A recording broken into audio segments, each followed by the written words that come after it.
Good afternoon, everybody. Good afternoon. How y'all doing? My name is Kimberly, and I am a community activist here in the city of Mobile. And I am pleased to be your moderator slash host for this first of series of Barber Shop Talks here in our community. We're going to have a panel here that's going to be asking questions on four different topics: social, local politics, national politics, as well as barbershop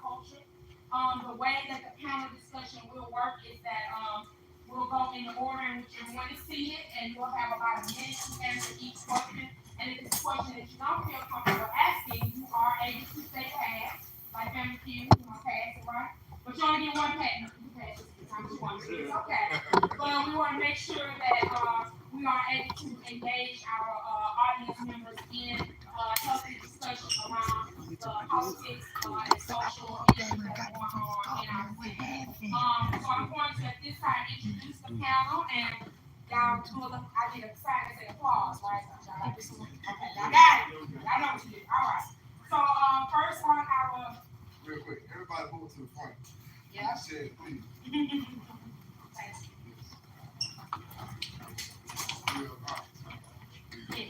That's why I said that you need cards. I said applause. All right, so as you all are moving to your seats, we're going to go ahead and introduce our panelists for this evening. Our first panelist is Mr. Rico Simpson. He is the founder and CEO of Foremont's Grooming Inc., and he is the inventor of the world's first clipper brush combo, known as the cut brush, right? Our second panelist right here is Mr. Corey Penn. Of course, everybody knows that he is our District 1 representative on the City Council for the City of Mobile. But in addition to that, he is also the Director of Operations for the Boys and Girls Club, husband, father, and a longtime educator who I worked with for many years in the classroom. So let's welcome Corey. All right, and last but certainly not least on our panel, we have Mr. Joshua Jones, who is the Director of Mobile's first hospital-based violence intervention program with USA Health. He's a published author. Make sure I put that on there.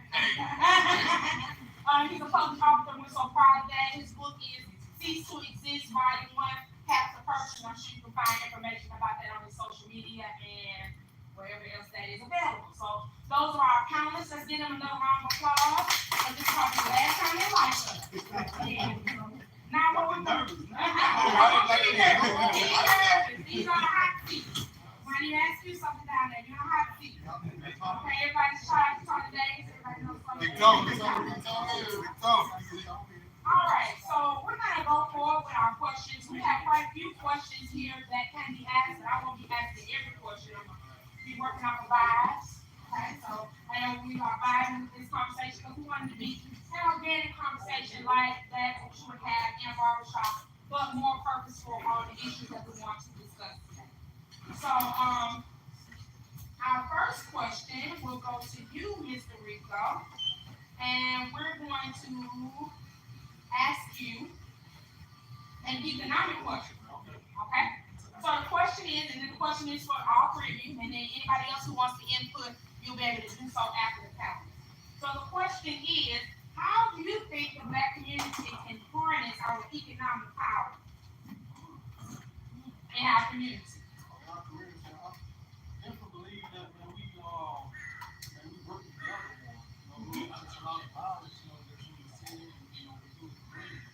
And that's what I preach a lot, man, is we all need to, find that way to help people, go down to socialize, we be a bigger impact, with the city, and we are down with a race. Yes. We are very down with a race. And I think that we have a lot of power with them.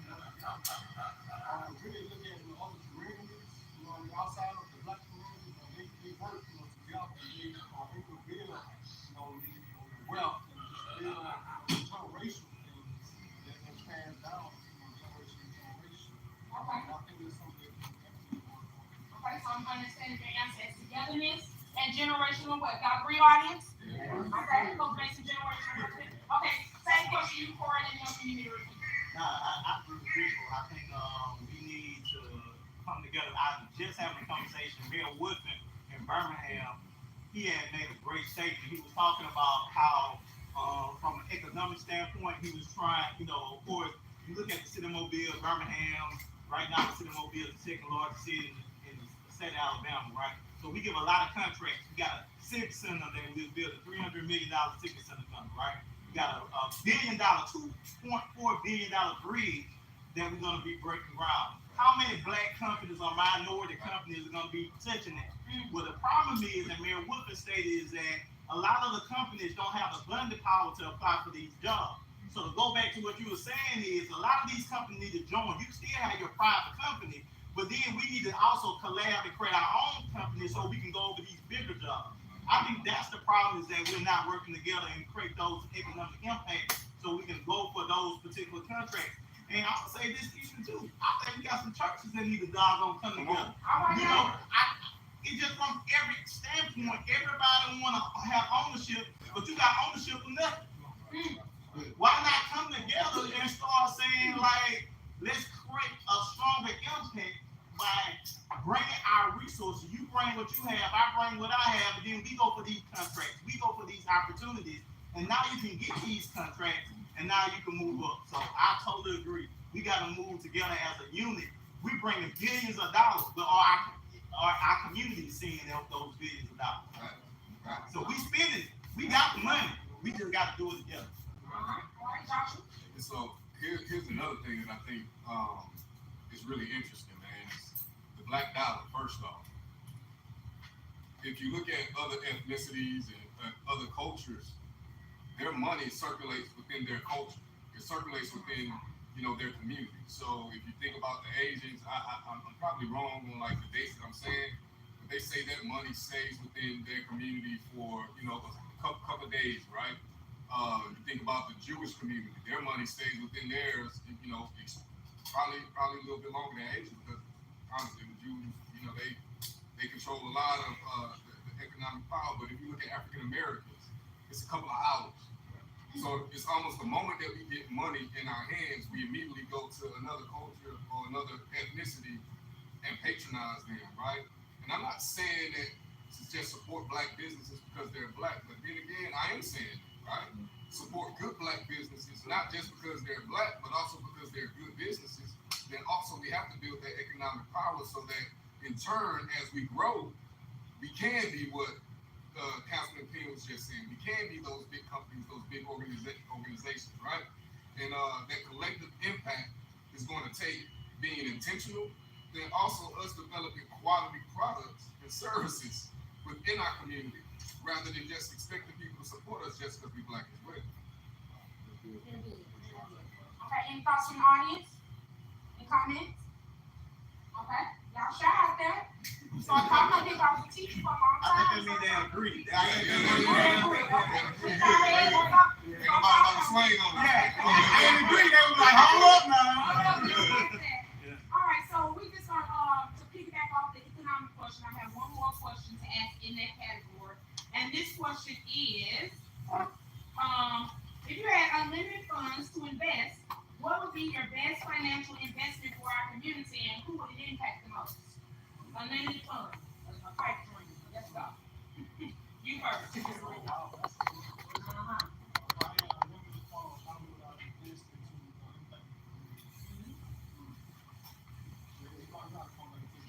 so soft pass. I know Ford probably already got a game plan. That is a loaded question. That's a loaded question. One, I believe, a lot of people run from this question, but I believe, especially for the minority black community, reparations is needed. I think a lot of times, so I think if I had a limited fund, one, I would make sure that we put some type of process in place where we put reparations, but we also put literacy education and that financial education and that piece. So when they get those type of funds, they'll be able to build. I also bring housing. We need that in our community, our infrastructure. It's so much I do with unlimited funds, but I pray soon. Yeah. I think pay off all student loans. Free. I don't think you should be paying for college. We trying to get our kids to go to school, but they getting in debt. Then they got to pay it back. That just don't make sense. We need to get them. Yeah. So if I had unlimited funds, that would be a lot of those things that I just stated. Would be some of the things that I would want to implement. So infrastructure, education, reparations. Yes. I agree. I'm gonna get those funds for you. All right, Josh. And I'm gonna piggyback a little bit on what Councilman Penn was saying. But one of the things that I probably would heavily invest in, man, it's like a land bank so that we can start developing our own real estate, right? Our property, our land, because ultimately, long term, if you look at majority of the wealth in our country, it's come from owning land. It's come from owning spaces, houses, buildings. You get what I'm saying? And so if we can start acquiring that now, for instance, Africa Town. You look at Africa Town. You even look is it Plateau and all that, right? Like we own a lot of property down there. Well, what's happening to it? It's dilapidated, right? So times gonna come, years down the line where the people who are inheriting these homes, rather than build them up and fix them up, what they're gonna do, they're gonna leave the city, and the homes gonna become vacant. Somebody's gonna come along later on down the line and say, "Hey, man, I'll buy this home for you for $5,000 just to get it off your hands." And they'll sell it. And guess what? They buy it for $5,000, tear it down, and build duplexes, and they put renters in there. And the rent is too high for the people. Plus, our people still for first off. So, like, you get what I'm saying? So that long-term investment in real estate and the properties that go back into our community, once again, man, I think is really important for us, and it's going to take us not being selfish about it. You know what I'm saying? It's going to take some real sacrifice and production. For anybody that's going to try to develop any kind of long-term wealth, it's going to take some sacrifice, and especially from collective impact. Okay. Tony, thoughts? Since he passed, the time he passed on that seat. Unlimited funds to invest in our community. Oh, you can go back to the shop. The first question is like Josh was saying, somebody's got to take sacrifice. The easiest cheat code is just getting life insurance. Come on. It's $25 a month.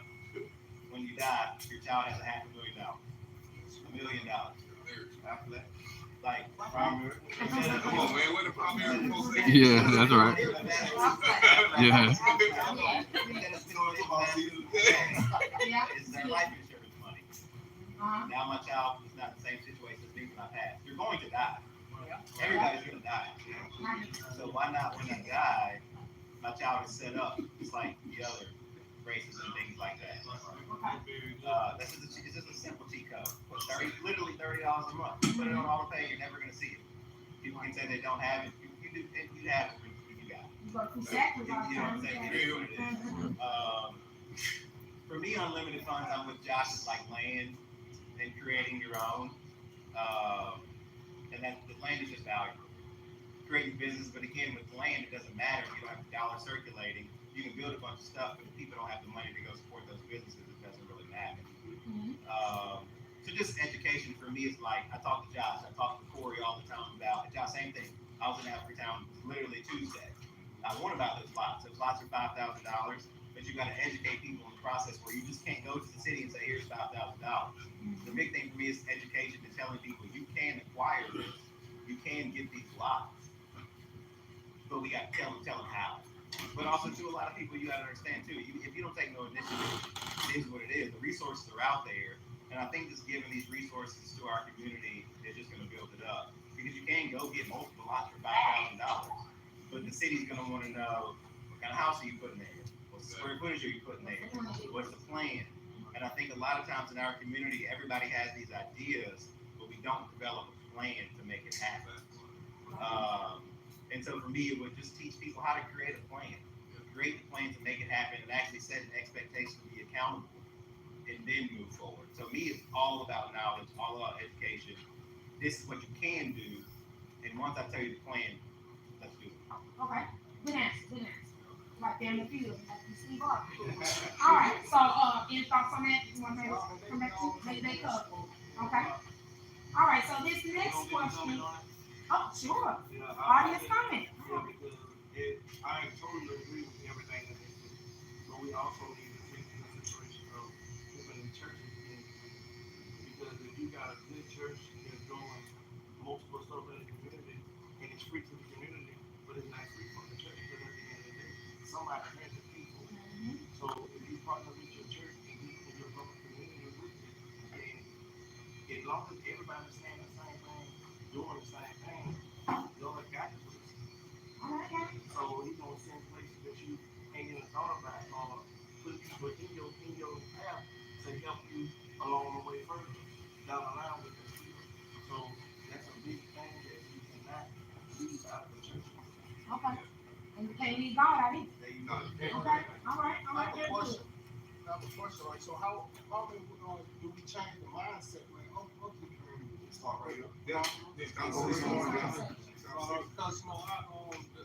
said it because now I travel a lot of places, a lot of cities, and like the environment, the people, is totally different than how the black community acts. You know what I mean? And I really love this right here. What you're doing. You know what I mean? To bring us together so we can talk about that like this. Definitely. To go back to what you that was a good that was a good question you stated. One of the things that I found out too, like during my process of being in city council, I don't know if people ask you this when you start, they say, what school you attend? Oh, And a lot of times, that be the first thing, right? Well, a lot of times where you from, you know. But a lot of times I start doing it because I wanted to see how many people are connected. So I started doing it on the city council. I go to these leadership trips. I'm like, man, a lot of these people from the same school. You start feeling like they from the. So networking is very vital. So what I realized, education, like, is a major piece of it as well. And going back, church is a major piece. What we're doing right here, the barber shop is a major. Community look totally different now from what community looked back 20 years ago. So we got to be more intentional. But I think too that education piece, like schools, are very vital because in those private schools, they're putting a system in place for their kids to be successful. So we got to make sure that we're taking care of our schools as well and putting those systems in place in our churches and what we're doing right now. Because if we don't, then you're not going to see those same results. You don't change the mindset. I'm sorry. Josh. Yeah. I think another thing, man, especially when it comes to the African American community, we gotta unlearn a lot of. I almost said something. We gotta unlearn a lot of stuff. We gotta unlearn a lot of stuff that we've learned over these years, right? Because that's the type of stuff that's keeping us held down right there, right? We're not. I'm not gonna say we're not educated, but we're not willing to say, okay, I don't know that. You know what I'm saying? Like I don't know what it takes to get my credit to get to this point. I don't know what it takes to acquire a home. I don't know what it takes to do this. I don't know what it looks like to be a professional, right? And so we gotta unlearn a lot of the stuff that we've learned over the years, but then we also gotta be willing to sit down and have this honest conversation. Hey, Corey, I see what it is that you're doing. I see how you're moving. I just want to know how you got there. Okay. You know what I'm saying? Okay. But then on the flip side of that, and this is what me and Councilman Phil was talking about earlier, on the flip side of that is folks that are in those positions. They got to be willing to say, okay, I'm going to show you. Yeah. I'm not going to gatekeep. You know what I'm saying? Like, I'm going to show you the rules. I'm going to show you how I move, what I did, and this is how we got here. We lack that, especially in the African American community.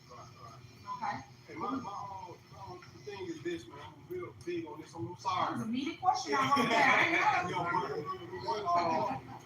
But yeah, just my mom saying is that readers are leaders, leaders are readers. So I believe that when we read more, we can become better leaders for our community. And like I've done a lot of reading. You know what I mean? Just being in business, because there was a lot of things that I didn't know. You know what I mean? I didn't have a mentor. I didn't have a hand somebody to show me the way. And so I had to read and learn on my own how to, trademark things and, patent, this and the other. Yeah, so I definitely believe that it's key, man. Just like Okay. I want to say I came in the same way. I came in, of course, like, my mom was 17, so I had to learn everything fine. I have a car. So, like, I'm an A-type mindset. So if I can't find nobody to do it for me, I'm going to do it myself. Right? I'm going to figure it out. I'm going to ask questions. Oh, man, all y'all in here say, you know what I'm saying? Y'all tell me what y'all know so I can get it. Right? That's all I know. I got it from the ground where I look. So, I feel it. Okay. So, okay, go ahead, please. I know you guys are providing a lot of great answers. I see you do a lot in the community. But moving forward, hearing the responses, what can we do as individuals to provide to the community to see these efforts come to life? We saying a lot of things like what we think, As citizens of the community. but what can we do to reach the citizens to ensure that our communities are receiving the proper necessities? Number one. Go ahead. We'll start here with Joshua and then go this way. So number one, this what needs to happen. When these events are like these. I don't mean to cut you off. Oh, you good? I know you're saying what needs to happen. I want to know what can we do to see it happen. Right. Yeah, to make it happen. When these events happen right here, like it needs to be full. So what can we do to get that Yeah, expectation? we need when you come here, you need to bring 4 people with you. You know what I'm saying? Go tell 4 people, parents. When you know that your kid, if there's something going on with your kids, you need to make sure you drop your kids off at that event. You know what I'm saying? Or attend with your, like, it's patronizing the opportunities. You get what I'm saying? Because in order to see the opportunity, you have to be present for the opportunity, right? And when that window closed, ain't no telling when you won't get that opportunity again. So when the atmosphere is set, when the ground is set, when the location is set, we have to be present. You get what I'm saying? And that by being present, you just never know what Corey said. You just never know whose shoulder you're gonna bump. You just never know who you're gonna meet during that time frame.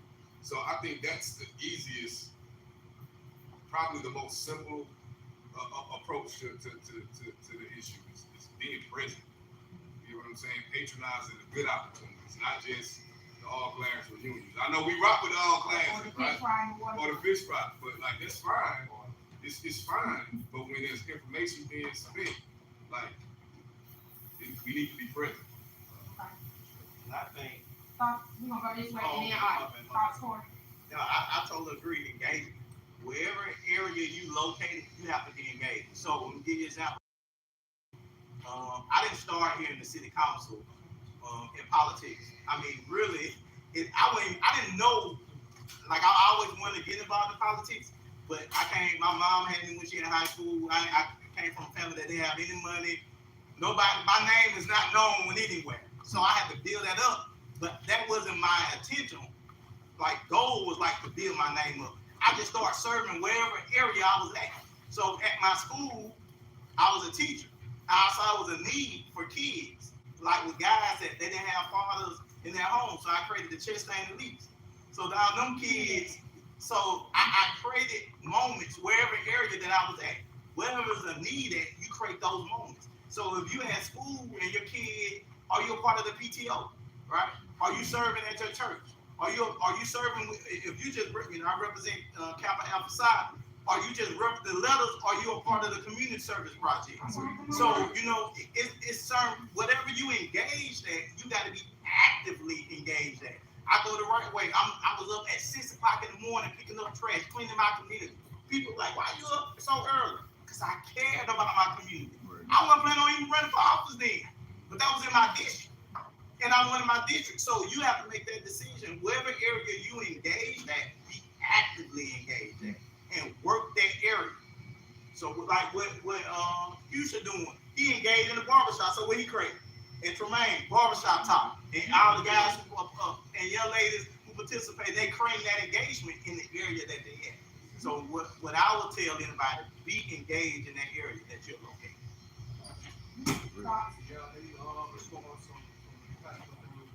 Just being engaged and what you do. And I'm big on what Joe Bezos he say big things start small. So man, this the thing, man, that can turn real big, and I think that we can reach the masses, through what is the biggest thing is word on the social media. So just as us, doing this thing with this, and whenever we do these Facebook, Instagram, we share it, and when the word will get out to our youth, I wish more youth here, so they can hear these things in the car.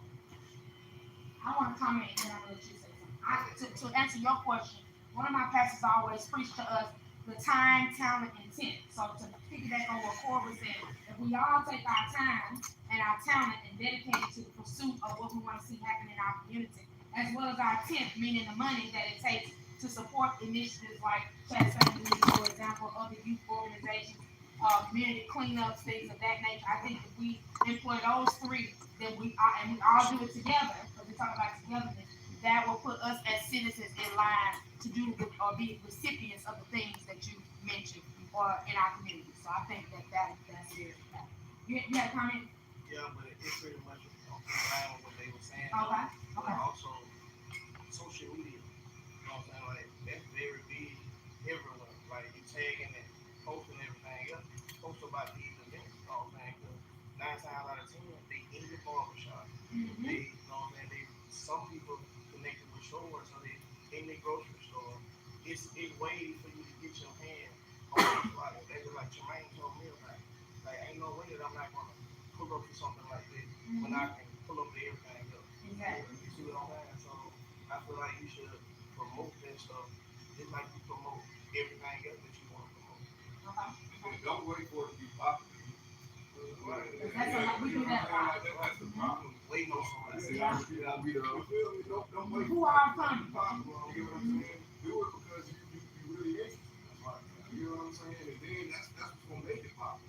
You know? And then my thing is just being consistent with it. You know what I mean? Consistency. So we are doing this thing like every week or every month. Our level is done. You know what I mean? And then more people can get more engaged. So when you do it every once in a blue moon, then you're not seeing the traction and the need and going to make an impact. Well, I think the plan is for this to be a first of a lot of series of events at local barbershops all around. So if anybody in our audience has a barbershop, I think who's interested in that, you want to get with Houston and see if this event can be hosted in your community. So now we're gonna go with a little lighter question. Everybody okay with that? Okay. All right. Before we go to a lighter question, comment. Yes. Well, also too, I think we need to be more intentional with these meetings. Like, okay, next meeting, we know the lot. Corey's the chief code, he knows what's going on in the city. We got 5 lots we can get for $25,000. 50 of us here. Everybody bring $500. Let's go buy these 5 lots together. Then we've really made an impact. Because now as a group, we own these 5 lots. We go to the city, we have our business, like they said. They're going to pay us $225,000 or $200,000 for this house to build as affordable homes. We're going to need the upfront money. Then we split the $200,000 profit and go invest some more. Now we've got 50 people owning 50 homes. We all started with $500 and we just reinvested the money. Wow. What is this meeting? That's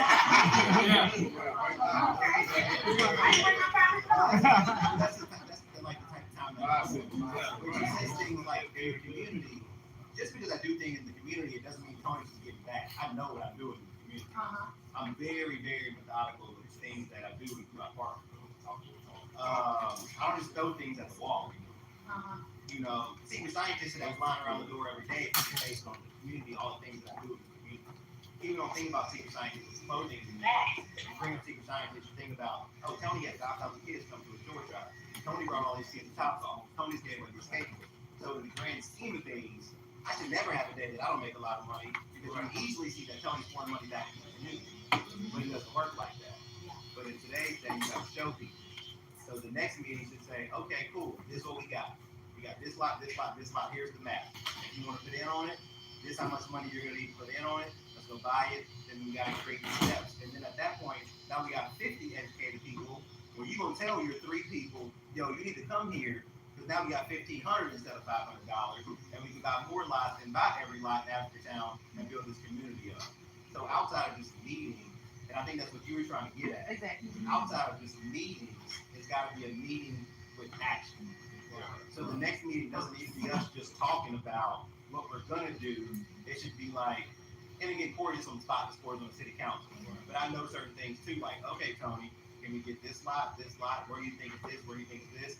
If you want to get in on it, it's a $500 minimum. It's a $200, and if you can't, that's fine. But half of us would have brought it, we could have got 2 lots today. If I have it right now, You know, and that's just like the general thinking, where it's like build these homes, make affordable housing, but it's going through us, not through somebody else that's out of town that's making the bid because you got to bid no matter what. They're just not going to say you got to go buy it. But somebody in here knows a builder. Somebody in here knows a welder. Somebody here knows somebody. And I think in our community, a lot of times everybody thinks money is that resource that you need, but it's not always money. Sometimes just who you know. You know what I'm saying? Like if I call Corey, he knows Tony needs something. If Corey calls me, he knows Tony needs something. I call Josh to check on him, but a lot of times I call Josh like, yo, I need this. But you also have to be a person that can be trusted. Tony's not on no foolishness. Tony's not cutting up on Facebook. Tony's not cheating on his wife. So it's more than just like having resources. It's like representing actually who you are. And then you can get into these rooms. I can call Corey and say, yo, I need a conference with the mayor. Okay, cool, Tony. Lack of words, I don't know him. He may call Corey. I can't bring him to the mayor's office. I don't know what you might do. Yeah. You know what I'm saying? So, and again, that's nothing against him. That's just using that example. But I think like having like a plan, meetings to make meetings. I don't go to meetings for the next meeting. Once I meet with you, if we don't have a plan, I'm not going to the next meeting. So for me, it's like the next meeting should be like, okay, y'all, here's this map. Let's look at the GSI or GIS, whatever it is. This lot. Let's go buy some lots. And then even if we don't know what to build next, as long as we own the lots, who cares? Right. Can't nobody come take it from us because we own it. So the first step should be like, okay, let's just go secure land. Then we'll learn the building process and learn the bidding process. So it's already ours, somebody can take it from us. And I'm right behind. I just wanted to add with that. So that sounds like a reef for an example or something like that. But I just wanted to say for everyone to keep in mind, like nothing happens overnight, right? And so it's really about like staying down, for lack of better words. So people, a lot of things. I'll take. I'm not sure if anyone knows who Jay Morrison is, for an example, right?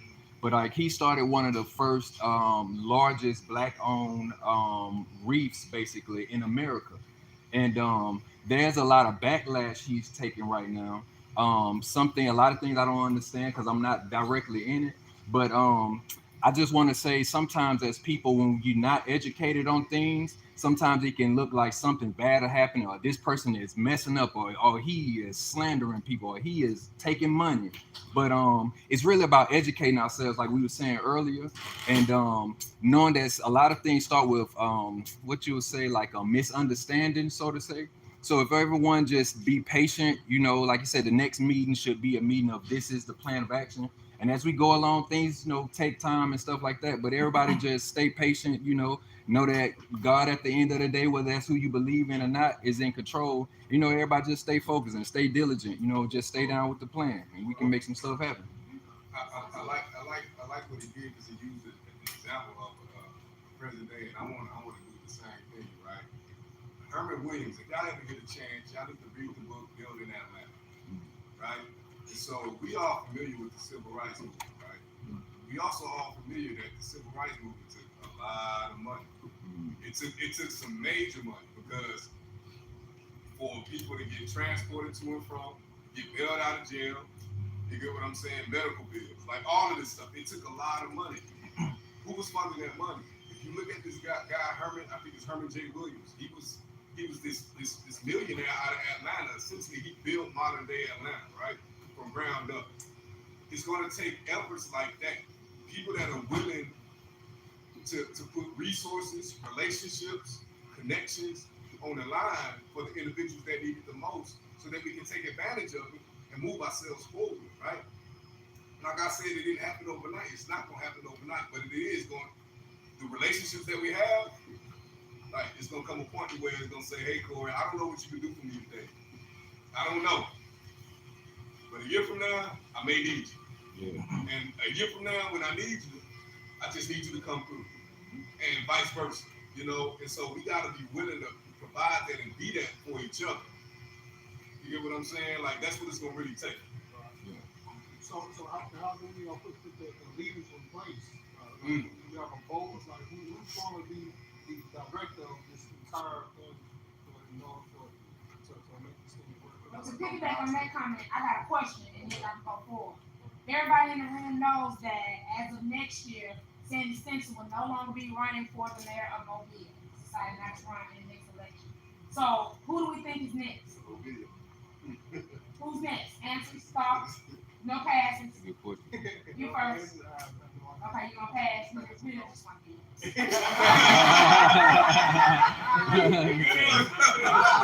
Who's next, Corey? I'm gonna be honest, I think we really need to take this serious.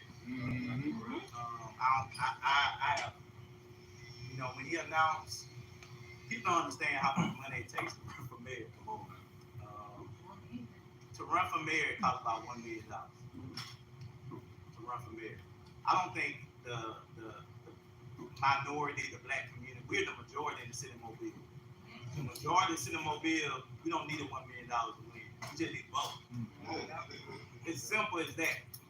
And with this next transition taking place, people in other communities are strategizing who's going to be their next mayor. We're not even doing it. And the problem is that I don't know who's going to be it. I'm just being honest. I don't know.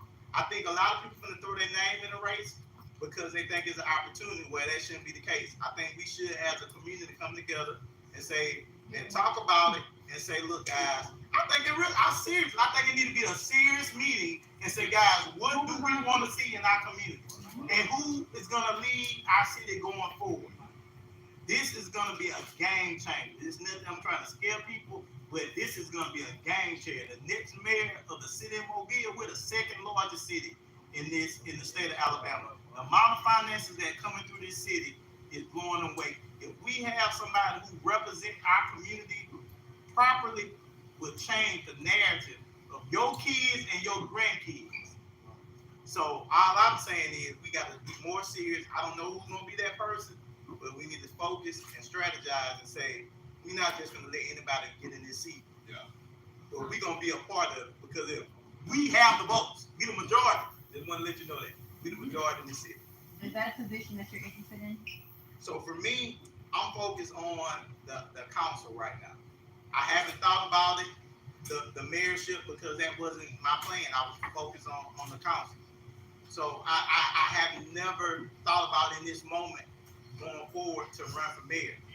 So my focus was on the council. But what I would always tell people, I always pray and ask God for guidance in anything that I'm doing. And I always want to make sure that I'm a part of the solution for my community and city. I think I want to be a part of that conversation of who should be that person selected. And I'm going to give you this, and I'm going to say this. When I ran for council, if someone would have said that they had a better person for that position, I wouldn't have ran. I felt like I was the best person for that position. That's why I ran.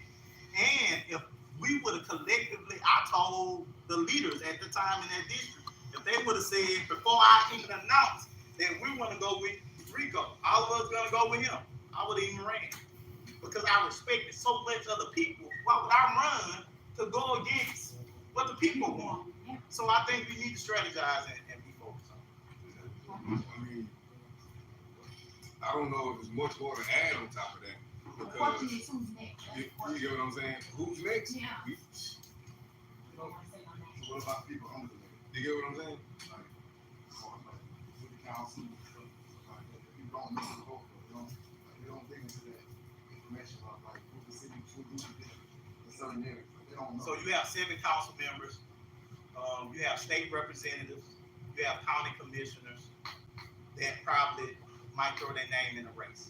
And then you have his admin staff that potentially could throw their name in the race. So what my suggestion is, in these next couple months, I'm sure that it's a group that's already strategizing who they want as their mayor.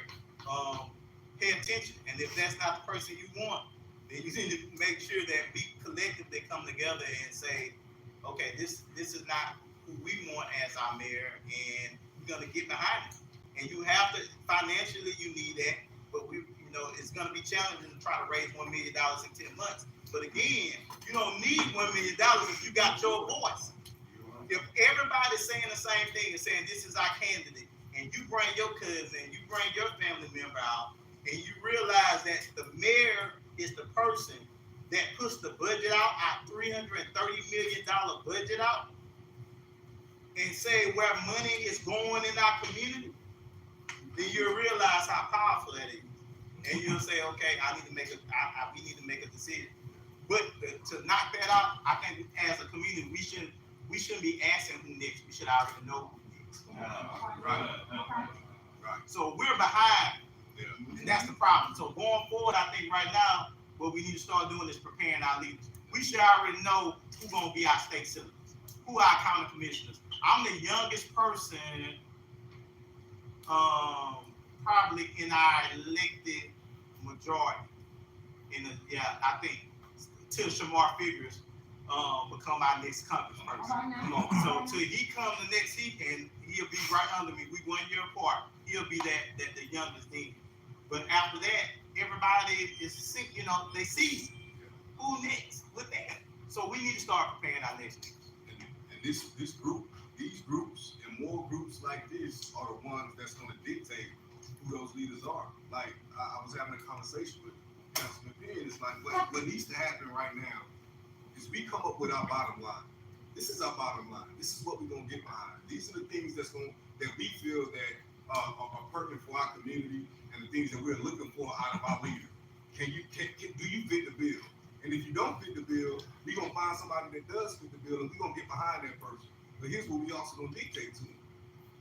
When you get in there, we're gonna give you 2 terms. Your 2 terms, your 8 years, or your 4 years, this is what we're gonna give you. After that, if you have not identified somebody else, we're gonna find somebody else. But when you get in there, you need to start grooming the next person that's gonna take over. And you need to communicate that to us so that we can start seeing the fruit from this individual. Right? And so like with the majority, it's so crazy. Because like to hear those stats, man, like we have the majority. Why are we not dictating how things happen in Mobile? Like why? There's no way that if we're the majority, somebody else should be able to sit here and tell me, hey, yeah, I know I don't represent your community, but this is going to be your next leader.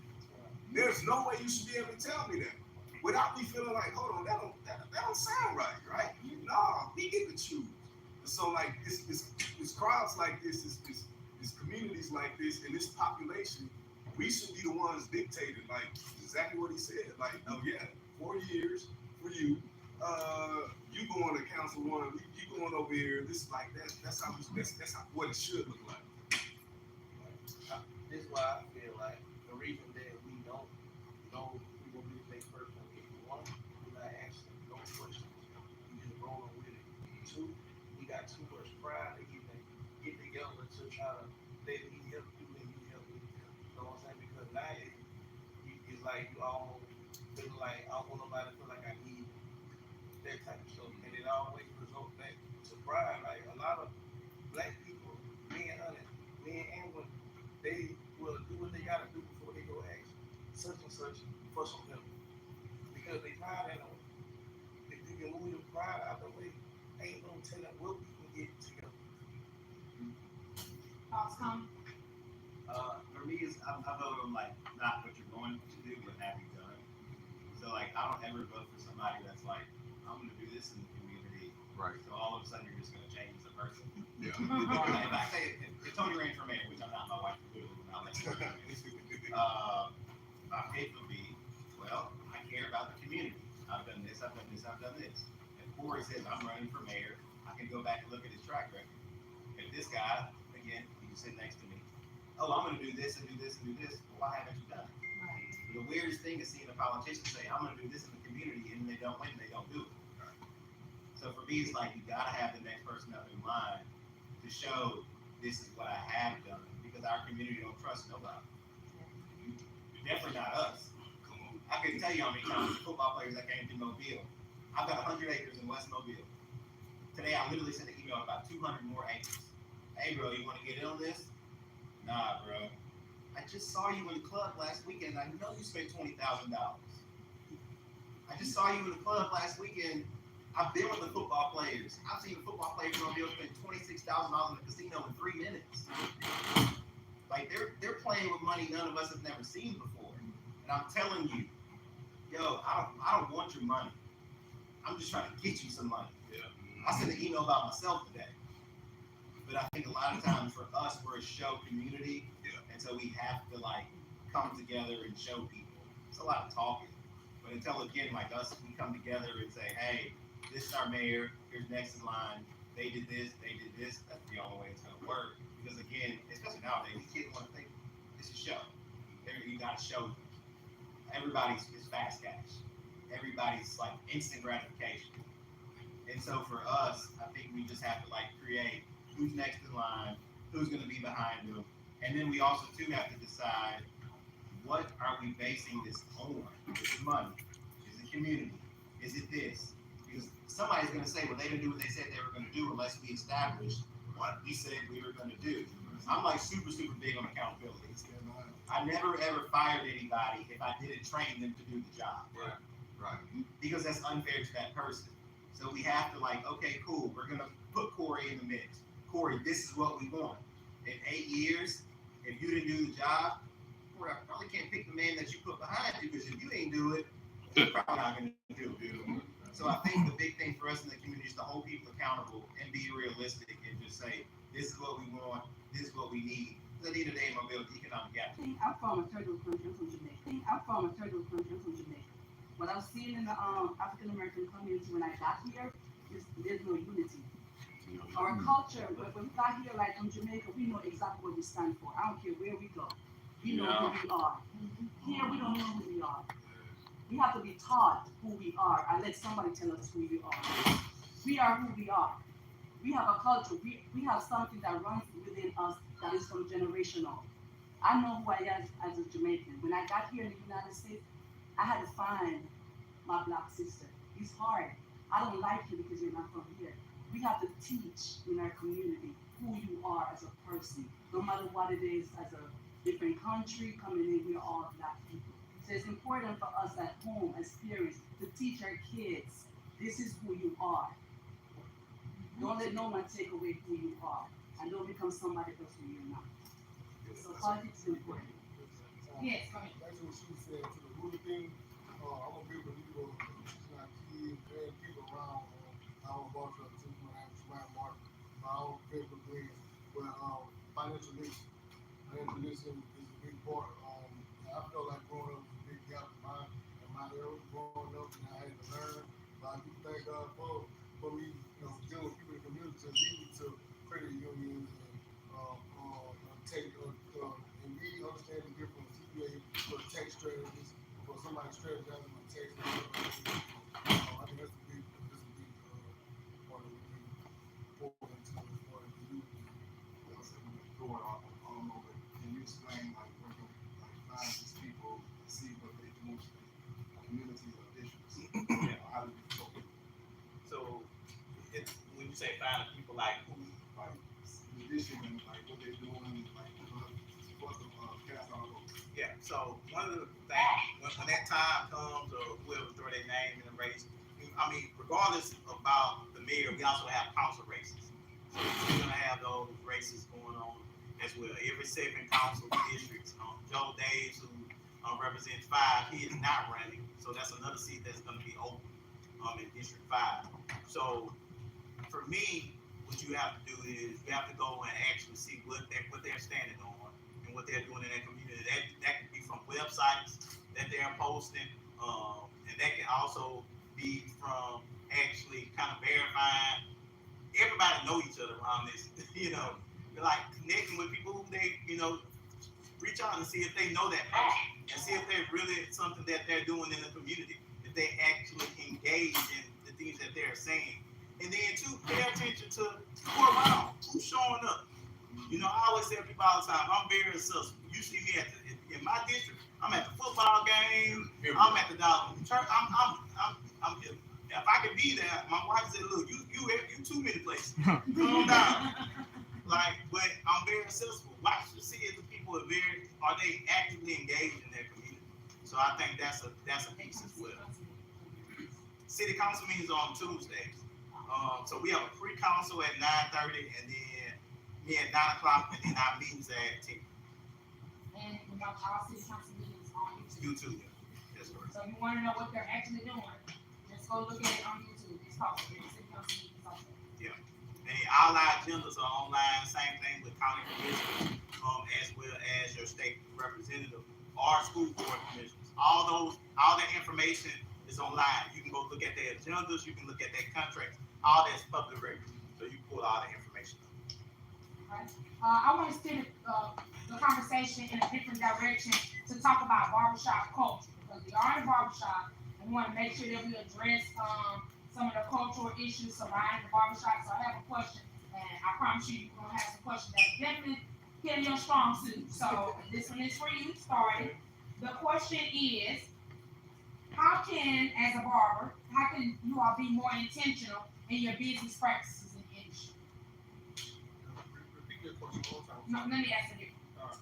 The question is, how can you recapture the influence barbershops once had in our community? So thinking about how people used to come and gather, use the barbershop as a gathering place to get information like we are having today. Now this has been staged, but I would venture to say I don't think that this is what's happening in barbershops across our community as it once did in the past. So how can we recapture that? Well, since COVID, man, things have changed. You know what I mean? Before, like in barbershops, you know, it really wasn't a booking system. You know, where we had to make an appointment and then come at that time. You know, back in the day, man, people just, you know, they in the shop and, you know, we all talking, just, you know, they're in the other. So, I mean, that's the part of the change that's taking place. That's what I'm saying. But I mean, and it's beneficial in ways, you know, for the barbers and things like that. And then, but you know, on the negative standpoint, yeah, there's not as much, you know, going on like it was before. Yeah, but I mean, yeah, it's a pros and cons with that. And I think that it is needed, you know, a little bit more. And so you know, fellowship, you know, more like this. You know what I mean? Because like this is like how it used to be kind of sort. But now, you know, with the booking system, is you know, pretty much you in and out. But I don't hear you say you want to limit the booking system. I mean, it's beneficial too now. You know what I mean? It definitely has a lot of pros to it too. And then, but that's one of the cons. You know, on that part, you don't get this fellowship, you know, as much as you were able to before. Okay. Thoughts, Corey? So I'm not a barber. I'm a bald head. I get my beard and my son go to the barbershop. I love the booking system. My schedule is super crazy, so I need a booking system. But I think community looks totally different, and we gotta realize that. I go to a lot of meetings, and like we're going. I was at another meeting, and somebody was like, "We gotta go back to the old days." I'm like, "Babe, we ain't never going back to the old days." So what we have to do is we got to become intentional on where we at right now. So booking system is not going away because I'm gonna keep you. I gotta get in and out. I gotta move. But I think we need it. So you have to be intentional, like Barbershop Talk. So you gotta make sure that even though it might not look like the old days, because waiting in the line for 2 hours, 3 hours in the barbershop, that just was crazy. You know what I mean? You don't know how your day gonna be on a Saturday morning, right? But we can do events like this. And I think that's the key. Just finding ways to still be intentional and getting that conversation out. Because people like talking in the barbershop. Mm-hmm. So making sure we're doing things like this. No, I was gonna say, it's different cultures in the barbershop. You got different types of styles. I'm a big believer of like energy you put out and then you want to be every shop and every community. So I just feel like we gotta go back to. It's not gonna never be the same as it was. Right now, it's more modern. We have to looking out, but I think just reconstructing it, professional way. And I think social media also has a big influence on the way barbershops are coming out. So I think something like this is kind of why I invited pretty much every barbershop in the city because I want us to come together and see this. I want us to connect the dots and be on the same page and reach the same value, create the same values. We come together, we all charge the same price, $50 a piece, $50 a pop. We all on the same board. The price is going up. Why we still charge $25? What happened? I think that we need to come back together and reunify the community and the barbershop. So I think we keep this going and we tackle each area of the community in the city. I think we probably can deal with it. can I say something? Let's do Joshua and then we'll come to the audience. No, it's not. I'm not gonna speak on the barbershop culture because I think they hit it off. You know what I'm saying? I think they hit it off, so I'm not gonna. Anybody else in front panel? Go ahead. Yeah, Yes. just picking up brother Yusuf, the purpose of me coming together and highlighting the barbershop talk is because of different of the barbershop before COVID. I'm dealing with the barbershop, it's in and out, it's in and out, it's in and out. It's not going together. So that's why we hit the streets and we just hit the barbershop and we most of course on social media stuff, but we want to bring everybody together. So we take it to another level. And then too, one cool. That's our whole purpose. Very good. Any other comments here? Now when you say, like you said, the old school days are over, so there's not gonna be 50 people in the barbershop waiting to find them, right? So you have to like create things like this to really make it successful, unless there's a day where, hey, today we got 10 barbers cutting the same shop. Pick a location and cut that day. I don't know how that works, but old days are over. You have to do things like this to make them come together. Because why would I come 2 hours early if I made my money? That's true. Yes, ma'am. I'll say something on that. I am a cosmetologist by trade. I did hair in salon for over 25 years. Now I'm a cosmetologist instructor in the local county school system. Okay. I'm also an LFA representative now, so I'm an LFA, so I'm doing a lot of that right now. Okay. However, I think the biggest thing is professionalism. Like, I work with the youth. I teach young people. I try to train them to be professional. People will support you if you're professional. They're not coming to a shop that's talking and doing all kind of crazy things and things of that nature. So I think professionalism is the number one thing. You can be professional in all aspects of your business. You can't use cheap products they can go buy on the street. Buy in salon.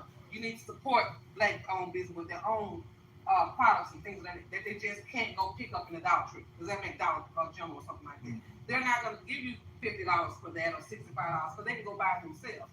So being professional, I think, is a lot of it. And the shops will come back. And the next thing is, there are so many home people doing hair at home that is really hurting the cosmetology and the barbering trade. So that's a lot of things. So stop giving your talents away to people that not in the same realm with you. Does that make sense? So I'm not going to just teach you everything. I teach my children, that's my job. But I also teach them that aspect of it. It's your knowledge. Nobody can take it from you. So that's the thing. Professionalism for me is a big thing because I'm like I said, I'm a cosmetologist by trade. Forever. So what you do now? I'm a public school teacher. I teach cosmetology in the school system. And I'm an athletic agent. I sell insurance. So. I'm glad you brought that up because I think that the cosmetology field also suffers from some of the same problems as the barbershop. It does. And I love this. I will say that. I do love this. I think, this is the first one, so I'll bring some of the cosmetologists back for the next one so they can actually hear it. It is very informative, so I think it's a great idea. Okay. Awesome. I know it's like what she just said though, it kind of hit, like light bulb came on because I'm really one of the people that left the old barbershop and came to this one because of the way you bring. You see what I'm saying? Like it wasn't all that really because smoking weed, all that outside the barbershop, doing all that crazy stuff like that. And I'm product of even one situation to go to another one because of the professionalism that he had got. So yeah, that's most definitely what all barbers will definitely think about. Even if your employee that's in your shop paying for your blueprint, they have the mindset that I'm just paying my blueprint, so it's still my business. But it's really not because you still up under his roof. So technically, you still working for someone else. So you got to abide by the rules that, I'm saying, are set in place. You set the standard. The owner sets the standard. Right. People not want to do that. They want to be their own boss. But then you can't be in my partnership. Because I can't do what I want to do in my workshop. Like I don't feel I can do what I want